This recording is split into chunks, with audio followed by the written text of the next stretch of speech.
You've had this low-level restlessness for days. Something in your love life feels like it should be moving, but nothing is. No clarity, no signal, just waiting without knowing what you're waiting for. That is not random. Tonight, it reaches its exact point. Mars entered Aries earlier this week and created pressure without direction. Tonight, Mars meets Neptune at the exact same degree. The first time this has happened in Aries since 1862. 3 hours later, Venus forms an exact sextile to Jupiter. Then the moon moves into Pisces. What this combination does is not push you toward a decision. It removes the route that was never going to take you where you need to go, not through your effort, but through a shift in the configuration itself. The part that gets missed, the anxiety this week, was not confusion. It was the signal that a reroute was already in progress, before you had any evidence of it. What's been suspended in your love life does not stay suspended after tonight. You know the specific quality of this feeling. It's not heartbreak. It's not a fight. It's not even a clear problem you could point to if someone asked. It's more like a hum, a background frequency that's been running underneath everything else for the past several days. Present when you wake up, still there when you go to sleep. Not loud enough to be a crisis, just loud enough to make concentration harder than it should be. And the worst part is that you can't explain it to anyone, including yourself. If someone asked you what's wrong, you wouldn't know where to start. Nothing happened. There's no event. There's no moment you could identify as the turning point. Just this persistent, low-level sense that something in your love life is supposed to move, and it isn't. That you're waiting for something, and you don't know what. That you're standing somewhere between two states, and you can't go forward, and you can't go back, and you don't fully understand why. That's the specific texture of what you've been carrying. And here's the thing about that state. It's exhausting in a way that's hard to explain to people who haven't felt it. Because it's not dramatic. You're not in crisis. From the outside, everything looks completely normal. But inside, there's this continuous low-grade tension, the kind that comes not from a problem you're actively dealing with, but from something unresolved, sitting just out of reach. Something you can almost see but can't quite touch. You've probably tried to talk yourself out of it, told yourself you're overthinking, told yourself nothing is actually wrong, maybe even told yourself to just let it go and stop creating problems where there aren't any. It didn't work. Because it's not coming from your thoughts. It's coming from something that was already in motion before you had any awareness of it. What started earlier this week, specifically when Mars moved into Aries, is the reason this feeling arrived when it did, and not before. Mars in Aries is desire with a motor attached to it. It wants to move. It wants direction. It pushes towards something even when the destination isn't clear. And in your love life, that push arrived this week. Real, physical, impossible to ignore. But with nowhere specific to go. No door opened, no signal came, just pressure. That gap between the pressure and the missing direction is exactly what you've been feeling in your body. Not confusion about what you want, a very clear sense that you want something, and nothing moving toward it. Tonight that gap closes, not because you'll find the direction you've been missing, because the configuration itself changes, and with it, so does what's available to you. The exact moment happens late tonight. Mars and Neptune meet at the same degree, 2 degrees and 39 minutes of Aries, and what that meeting does is not what you'd expect. This isn't Mars getting stronger. This is Neptune doing what Neptune does. Dissolving the route that was never going to take you where you actually need to go, quietly, without announcement, without asking your permission. 3 hours after that, Venus forms an exact angle to Jupiter. The moon moves into Pisces shortly after. All 3 of these happen while most people are asleep, which means a lot of people will wake up tomorrow and feel something different, and have no idea why. A strange kind of quiet where there used to be tension, an absence of the pressure they'd been carrying without realizing how heavy it was. Something shifted overnight, and they'll spend the day trying to figure out what changed, because nothing on the outside looks any different yet. You're watching this, so you'll know. But to understand why tonight is the exact point, and not just another difficult night in a difficult week, you have to understand what's been building since February. Because this didn't start earlier this week when Mars arrived. It started months ago, with 2 planets that have been quietly reshaping what's possible in your love life without a single visible event to mark the change. Since February, 2 planets have been sitting together in Aries, Saturn and Neptune. And if you want to understand why your love life has felt the way it has for the past several months, not just this week, but since early in the year, those 2 planets are the exact answer. Saturn in a relationship context is structure, not warmth, not feeling, structure. The shape of things, the habits, the patterns, the way you and someone else exist in relation to each other, or the way you relate to love as a concept based on everything that came before. Saturn holds that shape in place regardless of whether what's inside the shape still works. It doesn't ask whether the form still fits, it just keeps it standing. Neptune is something completely different. Neptune dissolves, slowly, without events, without announcements. It works on the inside of things. The warmth, the feeling that something is alive and real and worth staying in. Neptune in Aries has been working on the inside of your love life's existing structures since February. Not breaking them, not creating a crisis, just quietly removing what made them feel necessary. Put those 2 together, and you get a very specific state. The form stays. The feeling inside it goes. You're left holding the shape of something. An expectation, a pattern, a connection, a version of yourself in love that looks intact from the outside, but has been slowly emptied from the inside for months. And because nothing broke, because there was no event, because the structure Saturn holds doesn't collapse just because Neptune removed its warmth. You kept carrying it, not because you decided to, because the form was still there, and forms are hard to put down when you can't point to the moment they stopped working. That's been February through now. And here's the part that's easy to miss. Saturn in this picture is also the reason you didn't just walk away from whatever it is you've been holding. It's not weakness that kept you in it. It's not avoidance. It's that Saturn makes the structure feel real and solid, and like it would be irrational to abandon something that technically still exists. The form is present, so you stayed present to it, even as Neptune was quietly doing the opposite of what Saturn was doing, removing the substance that made the form worth anything in the first place. 2 planets. One holding the container, one slowly emptying it. That's what the past several months have actually been. And then earlier this week, a 3rd planet entered the picture. Mars moved into Aries, into the same sign where Saturn and Neptune have been sitting. And the whole state changed quality. Not resolved, changed quality. Mars is different from both of them. Mars doesn't hold and doesn't dissolve. Mars pushes. It's the part of you that wants something and moves toward it. In your love life, Mars arriving this week created the first real forward pressure you've felt in months.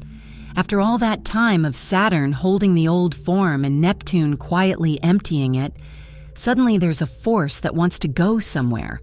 But Neptune is still there, so you get pressure without direction. The want is real and physical and present. You can feel it in the body, in the restlessness, in the difficulty sitting still with the same situation that felt merely uncomfortable a week ago. But every time that pressure moves towards something specific, Neptune is right there, blurring the edges. You can't quite see the next step. You can't quite feel where to aim. The desire is running, but the target keeps shifting just as you're about to lock onto it. That gap, real pressure, no clear direction, is the exact mechanism of what you've been feeling since earlier this week. And it's not a problem with you. It's not that you're unclear about what you want. It's not that you're self-sabotaging or overthinking or not ready. It's that Mars arrived into a situation that Neptune has been working on for months, and Neptune doesn't hand Mars a clear address. That's not what Neptune does. Neptune clears old things out. Mars wants to move toward new ones. Between those two operations, there's a period where the old is already going, but the new isn't visible yet. That's this week. That's the low-level restlessness you've been carrying in your chest. Tonight, Mars and Neptune reach the exact same degree. Not close. Exact. 2 degrees and 39 minutes of Aries. The same point in the sky at the same moment. And that's not just an intensification of what's already been happening. That's the completion of it. The moment Neptune finishes what it started in February, not slowly and partially, but completely and precisely, in relation to what Mars has been pushing toward all week. What that looks like from the inside is not dramatic. It's more like something that was pressing, releasing, a weight you'd gotten so used to that you stopped noticing it until it's gone. And you have to understand what kind of event this is historically. Mars and Neptune meeting in Aries specifically at the same degree in exact conjunction hasn't happened since 1862. Not in your lifetime, not in your parents' lifetime, not in your grandparents' lifetime. Nobody alive has personal experience of what this configuration feels like from the inside, because nobody alive has been through it before, which means when you felt this week like you didn't know what was happening, like the feeling was real, but you couldn't name it or locate it or explain it to anyone, that was accurate. You weren't missing something obvious. You were feeling something genuinely unprecedented in personal terms. The confusion wasn't a failure of self-awareness. It was a reasonable response to something that has no living reference point. Tonight, that configuration reaches its exact point. And 3 hours after it does, the next piece of this sequence arrives. Late tonight, Mars and Neptune meet at the exact same point in the sky. Not approximately, not close. The same degree, the same minute. 2 degrees and 39 minutes of Aries. Both planets at the identical position at the identical moment. That's what exact means in this context. Not a general influence spreading across days, a precise geometric event with a precise time. And here's what that actually does. Mars, as you know by now, is the part of the picture that wants to move. It carries direction. It carries desire. It's what's been creating pressure in your love life all week. Real, physical, impossible to dismiss. Neptune, on the other hand, doesn't move toward anything. Neptune dissolves. It works on what's already there, removing what no longer has substance, clearing space that was occupied by something that stopped being real long before anyone acknowledged it. When these two meet at the same degree tonight, they're not fighting each other. Neptune doesn't stop Mars. Mars doesn't force Neptune to solidify. What happens is something more specific. Neptune completes what it started back in February, fully, finally, at a precise point. And in doing so, it removes from Mars's path the route that was never going to take you anywhere useful. Think about that for a second. Not a new direction added, an old one removed. The route that Neptune clears tonight is the one you've probably already known. Somewhere underneath the restlessness wasn't actually going anywhere. The expectation that kept not meeting reality, the pattern that kept recurring, the connection that kept almost happening and then not.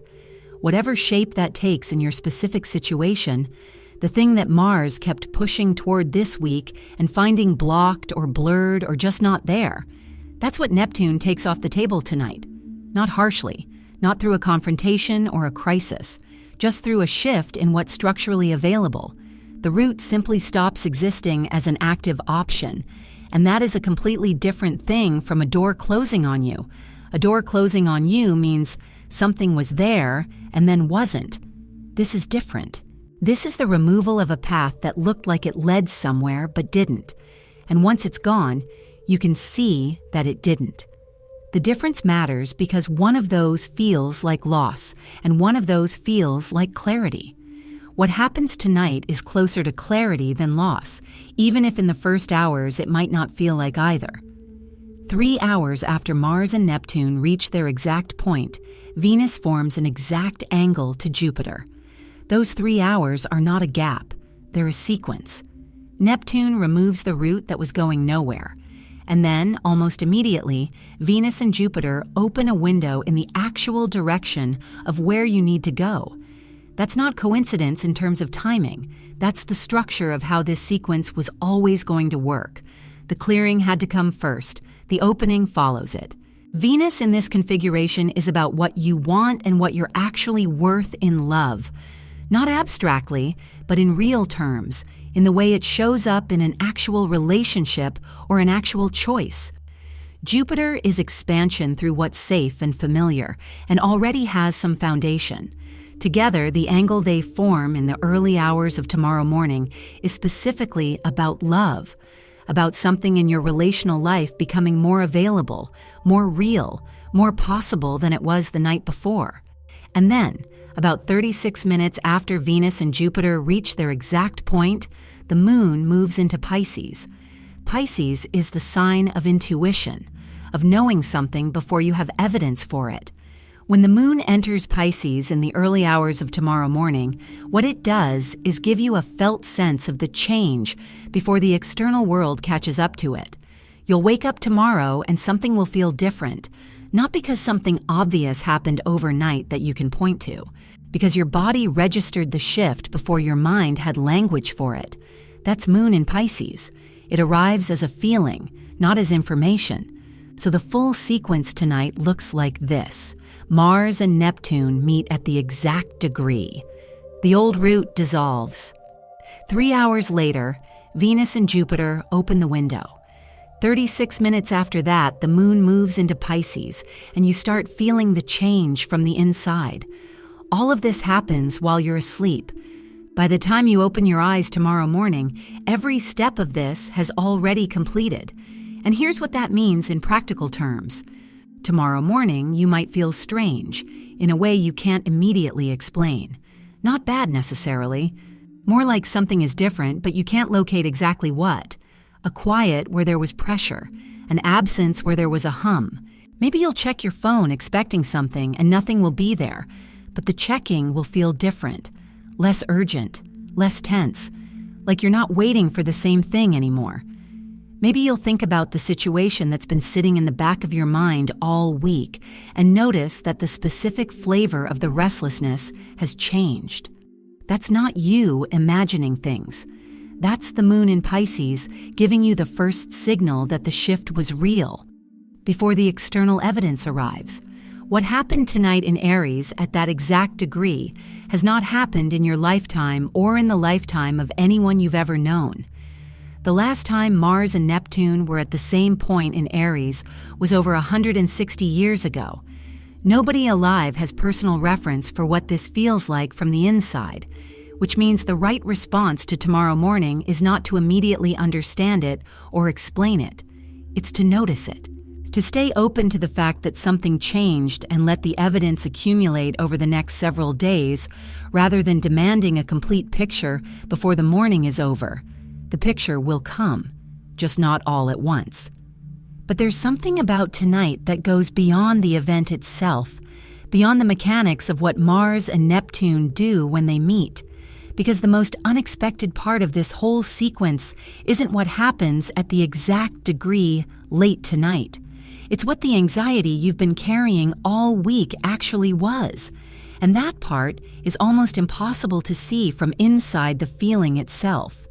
Here's the thing that almost nobody catches in the middle of it. The restlessness you've been carrying all week. The low-level hum, the sense that something should be moving but isn't. The waiting without knowing what you're waiting for. That wasn't a problem. It wasn't anxiety in the clinical sense. It wasn't you being unstable or oversensitive or creating drama where there isn't any. It wasn't a sign that something was going wrong. It was a signal that something was already going right. That's a hard thing to hold on to when you're inside the feeling, because from the inside, it doesn't feel like a signal. It feels like discomfort. It feels like something unresolved pressing against you from no clear direction. And the natural human response to that kind of feeling is to try to figure out what's wrong and fix it, or to tell yourself to calm down and stop making things up, or to reach for an explanation, any explanation, just to give the feeling somewhere to land. But Neptune doesn't work through visible events. That's the core of what makes it so disorienting. Every other kind of change in your life comes with evidence you can point to. Something happens. Someone says something. A situation shifts in a way you can observe and describe. You have information to work with. You can say, "This is what changed. This is why I feel different. This is what I'm responding to." Neptune doesn't give you any of that. Neptune works underneath the surface of things. It's been quietly dissolving the old structure in your love life since February, not through events, not through anything you could see or describe or explain to another person, just slowly removing the substance from what was already losing its meaning. And the only thing you can feel while that process is running is exactly what you've been feeling: a background unease, a sense that something is in motion but you can't locate it, the feeling of standing at the edge of a change you can sense but can't yet see. That feeling is Neptune's work becoming close enough to the surface that your body registers it before your mind has any information. Think about that for a second. The anxiety arrived before the evidence, before anything external shifted, before any conversation happened or any signal came. The feeling was already there, running, insistent, impossible to shake, while everything on the outside looked exactly the same as it did the week before. And that gap between the feeling and the evidence is not a sign that the feeling was wrong. It's a sign that the feeling was early, that the process Neptune was running had progressed far enough that your nervous system could detect it. Through the walls, before the door opened, what you were feeling all week was the sound of that process completing. And here's why that reframe matters in a real, practical way. Not just as a nicer story to tell yourself about a difficult week, because if the anxiety was a signal, then the people who tried to dismiss it or manage it or think their way out of it were spending energy fighting against confirmation of something real. Every time you told yourself to calm down, you were trying to silence a signal that was accurately reporting an actual process, not successfully. You couldn't silence it because it wasn't coming from your thoughts, it was coming from the situation. But the attempt itself cost something. Focus. Sleep. The low-grade exhaustion that comes from arguing with a feeling that keeps returning no matter how many times you explain to yourself that it shouldn't be there. That cost was real, and it was the result of misreading what the feeling was. The correct read, the one that's only fully available in hindsight or with this specific information, is this: the restlessness arrived when Neptune's work on the old structure crossed some threshold of completion. Mars entering Aries earlier this week was the pressure that made the threshold tangible. Your body felt both of those things simultaneously, the old root dissolving and the new pressure looking for direction, and interpreted that combination as anxiety, which is a completely understandable interpretation, but it was reading the symptom without knowing the cause. Now you know the cause, and knowing the cause changes what happens next, because the moment Mars and Neptune meet at the exact degree tonight, the moment that process of dissolution reaches its precise completion, the signal stops, not because your circumstances magically resolve, but because the thing the signal was tracking is finished. The reroute completes. The old route is gone. The pressure that had nowhere to go now has one fewer obstacle between it and where it actually needs to be. That's when the feeling changes quality. Not to happiness necessarily, not to sudden certainty, something quieter than either of those. The hum that's been running underneath everything this week, constant, low, impossible to fully ignore, stops. And the absence of it is strange, because you got used to it. It was the background of the whole week, and when it's gone, the first thing you feel is not relief exactly. It's more like the first moment after a sound you stopped consciously noticing finally turns off, a stillness that takes a second to recognize as stillness because you'd normalized the noise. That specific quality, the strange quiet where the pressure was, is described exactly in the closing of this sequence. The absence of the pressure is itself the evidence, not a new feeling arriving, the old one leaving. And here's the thing about evidence that arrives as absence. It's easy to dismiss. It's easy to wake up tomorrow morning, notice that you feel slightly different, and attribute it to a better night's sleep, or to tell yourself that you finally calmed down, or to decide it doesn't mean anything because nothing externally changed. But you're watching this, so you know what actually happened overnight. You know that the different feeling tomorrow morning is not random and not the result of finally relaxing. It's the first evidence that the sequence completed, that what was holding your love life suspended reached its exact resolution point while you were asleep, and the quiet you feel is the first tangible result of that. Dismissing it would be the same mistake in the opposite direction. First, the mistake was treating the anxiety as a problem to solve. The second version would be treating the quiet as nothing to pay attention to. Both miss the same thing. This week's feeling, all of it from the first restlessness to the strange quiet of tomorrow morning, has been tracking a real process in real time.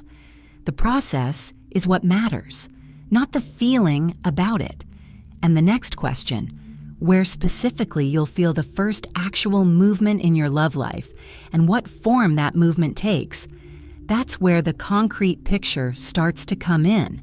So where does this actually land in your specific life? In something you can recognize and locate and say, yes, that's the thing that moved. Because that's the real question after everything that's been established. Not what happened in the sky tonight, not the mechanism of Neptune dissolving what Mars was pushing against, but where you actually feel it. What zone of your love life shifts first? What form the first movement takes? And the answer starts with a simple distinction that the whole week has been building toward. Mars, in the context of love, is the part of you that moves towards someone or something. It carries the direction of desire. It's not passive. It wants, it pushes, it reaches. When Mars hits a wall, you feel it physically, not as a thought, as a thing in your chest or your gut or the back of your throat. The restlessness this week wasn't intellectual. It was bodily. That's Mars. That's what Mars in Aries does to the experience of wanting something and not being able to move toward it. Neptune, as you know by now, is what dissolved the root. But here's the specific thing about what Neptune removes and what it doesn't. It removes the path, not the destination, not the want itself, not the capacity for love or connection or the thing you've been reaching toward, just the specific route that was running in the wrong direction, the one that kept looking like it was going somewhere and kept not getting there. That route is what's gone as of tonight. The want is still there. The capacity is still there. What changed is which direction is available. Now here's where Venus and Jupiter come in, because those two, meeting at their exact angle in the early hours of tomorrow morning, are the first concrete signal of where the new available direction actually points. Venus in Taurus is specific. It's not abstract love or general good feeling, it's value. What something is actually worth, what you're actually worth, what you're willing to accept as real and sufficient in a relationship. Venus in Taurus doesn't idealize, it assesses. It asks, is this real? Is this solid? Does this have actual substance? Or am I holding on to the idea of something that has no material reality? And in Taurus, Venus has full weight. This is the sign Venus rules, which means it's operating with maximum clarity and maximum strength. Jupiter in Cancer is expansion through safety, not through ambition or conquest or impressive external moves, through trust, through the familiar, through the person or space or situation where some foundation already exists. Jupiter in Cancer doesn't open random new doors to strangers. It opens specific doors in the direction of something that already has some warmth in it, some prior connection, some ground already laid. When those two form their exact angle tomorrow morning, 3 hours after Neptune completes its work on the old route, what opens is in exactly that intersection. Something with real value, with solid ground, in a direction that has some existing warmth to it. Not a cold introduction, not a calculated new strategy. Something closer to what was already in your field that you couldn't fully reach or fully accept because the old route was still running and taking up the space. And that takes two specific forms, depending on where you've actually been suspended. The first form is this: you've been in something, a connection, a relationship, a situation with a specific person, and it's been stuck. Not broken, not ended, just not moving in the direction it needed to move. You've been waiting for something from that person or that situation to change, and every week it doesn't, and the waiting has its own specific exhaustion. If that's the shape of your situation, what shifts in the hours around tomorrow morning is not necessarily that person suddenly doing the thing you've been waiting for. It's that the configuration between you changes. What was holding the stuck state in place, the particular shape of Saturn's old structure, the particular route Neptune just dissolved, is no longer there in the same form. The situation you wake up to tomorrow is structurally different from the situation you went to sleep in tonight, even if nothing visible has changed yet. The second form is different. You haven't been waiting for something to move in a specific existing connection. You've been waiting for anything to move, for the door to open, for someone to arrive, for the part of your love life that's been in a kind of long stillness to finally show some sign of life. If that's the shape of your situation, what tonight's sequence does is different in texture, but identical in mechanism. The space that was occupied by what wasn't working, by the old pattern, the old expectation, the old version of what you thought love needed to look like, that space becomes actually available, not symbolically, structurally. The room that was full of something that wasn't real anymore is now empty. And Jupiter in Cancer, moving into that emptiness, doesn't fill it with something abstract. It fills it with the first real signal in the direction of something that has actual warmth and actual ground. In both cases, the specific situation and the general waiting, the shift tomorrow is not going to be loud. This is probably the most important thing to hold on to when you wake up and look for evidence. Jupiter in Cancer and Venus in Taurus do not create explosions. They don't send dramatic announcements. What they do is make one specific thing quietly available that was not available before. One conversation that has a different quality. One message that lands differently than messages have been landing. One moment where something you stopped expecting to feel, the sense that something in your love life is actually moving toward you and not just sitting in place, arrives without fanfare, almost before you notice it. The moon moving into Pisces in the early hours of tomorrow morning is what makes that subtle signal perceptible. Pisces is intuition before evidence, the felt sense of something being true before you have the external data to confirm it. With the moon there, your sensitivity to what's changed is heightened specifically in the direction of love and connection. You'll pick up on the shift in the quality of things before you have words for what shifted, before you can explain it to yourself or to anyone else. A different tone, a different feeling in your body around the same situation that was creating tension yesterday. Something that arrives as a knowing before it arrives as information. Don't dismiss that. The knowing is early, not wrong. And here's the last thing about where this lands. The one concrete movement that happens in the hours around tomorrow morning, in whichever zone it arrives, is not the whole picture. It's the first visible piece of a longer sequence. What opens tomorrow is real, and it's not going away. But what it means fully, where it leads specifically, what the actual next step looks like, that becomes clear a few days from now. Not tomorrow, not in the first hours of realizing something changed. there's a short window between the first movement and the full picture, and that window has its own specific challenge. That window is the part nobody prepares you for. You've been in a specific kind of tension for months. Saturn holding the old structure, Neptune quietly emptying it, Mars arriving earlier this week and adding pressure to everything that was already sitting unresolved. Your body has been calibrated to that state. The low-level hum, the waiting, the restlessness without direction. It became the baseline, the normal. The thing you woke up to every morning and carried through every day without fully registering anymore because it was just there. The way background noise becomes invisible once you've lived with it long enough. And then tonight, it stops. Not gradually, at a specific point. The exact degree, the exact minute. And then the configuration that created that baseline state no longer exists in the same form. The root Neptune removed tonight was real, and its absence is real. The old structure Saturn was holding since February, the one that was already empty but still standing, doesn't have the same hold anymore. What you feel when that happens is not what you expected.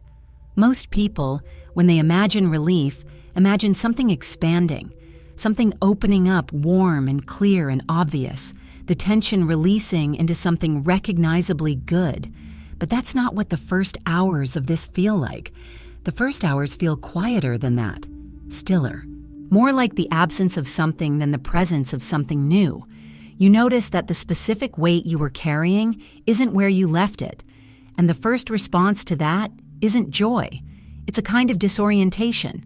Your hands are empty and you haven't figured out yet what to do with empty hands. That's the state the closing of this sequence describes exactly. Not hope, not relief in the way you imagined relief. More like the first moment after something releases that you didn't fully realize was holding you, when the absence of the pressure is itself the evidence. Hold that. Don't rush past it trying to get to the next feeling, because here's what happens when people rush past it. Mars is still in Aries. Mars doesn't know how to be patient. After months of pressure without direction, after a week of restlessness, after the moment tonight where the old root finally dissolves, Mars wants to move, immediately, towards something, in some direction, the first available direction. And in the early days after tonight, that impulse is going to be strong. You'll feel it as urgency, as the sense that now something is finally possible. You should be doing something about it right now before the window closes. But the window doesn't work like that. It doesn't close on you if you take 3 days to understand what opened. And the specific risk in moving too fast right now is this. Neptune is still in Aries. It's not going anywhere. And Neptune in the days immediately after tonight, while Mercury is still preparing to enter the picture before the full clarity arrives, Neptune continues to do what it does, blurring edges, making things look slightly different from what they are, making the first visible direction look like the right direction when the right direction is still a few days from becoming fully clear. What looks like the obvious next step right now may not be what the obvious next step looks like a few days from now. That's not a reason to do nothing. It's a reason to stay present without accelerating, to let the first movement be what it is, a first movement, not a final answer, and to give the full picture the few days it needs to become visible before you commit to a direction you can't yet see completely. A few days from now, Mercury moves into Aries, and shortly after that, Mercury reaches the exact same degree where Mars and Neptune met tonight. That's the moment where the thing that happened in your love life overnight, the reroute, the dissolution of the old root, the first opening that Venus and Jupiter signaled in the early hours of tomorrow morning, gets its language, gets its words, gets the specific form of understanding that lets you actually articulate what changed and what you want to do with that change. Before that point, something shifted. You can feel it. You have the early signal from the moon in Pisces, the quiet where the restlessness was, the first concrete thing that moved in the hours around tomorrow morning. That's real. That's enough to work with for now. After that point, after Mercury reaches that same degree, you have the full picture, the map of where the new route actually goes, the words for the thing you knew in your body before your mind had caught up, the sentence you've been trying to form for months but couldn't because the old structure was still sitting in the way of it. That's a few days away, not weeks, days. So the practical thing, the actual thing to do with everything this sequence has given you, is to stay inside the window without forcing it closed. Notice what moved. Let it mean what it means without immediately making it into something larger than you can see yet. Pay attention to what arrives quietly in the next few days, a message, a conversation, a shift in how something feels without requiring it to announce itself as a major event. The major event happened tonight. What follows it is the translation of that event into the actual texture of your daily life. And the translation doesn't happen all at once. It happens in the sequence. Tonight first, then the opening, then the days of the picture forming, then the words catching up to what already happened. You're at the beginning of that sequence right now, not the end. The reroute happened, not loudly, but the route that was going nowhere is gone. What's left is a specific kind of open, not hope exactly, more like the first moment after something releases that you didn't realize was holding you, when the absence of the pressure is itself the evidence. What comes next is still forming. Over the next several days, things become visible that aren't visible yet tonight. The shift that happened here is the first move in a longer sequence, not the whole thing. Stay close. What's in motion now doesn't stop here.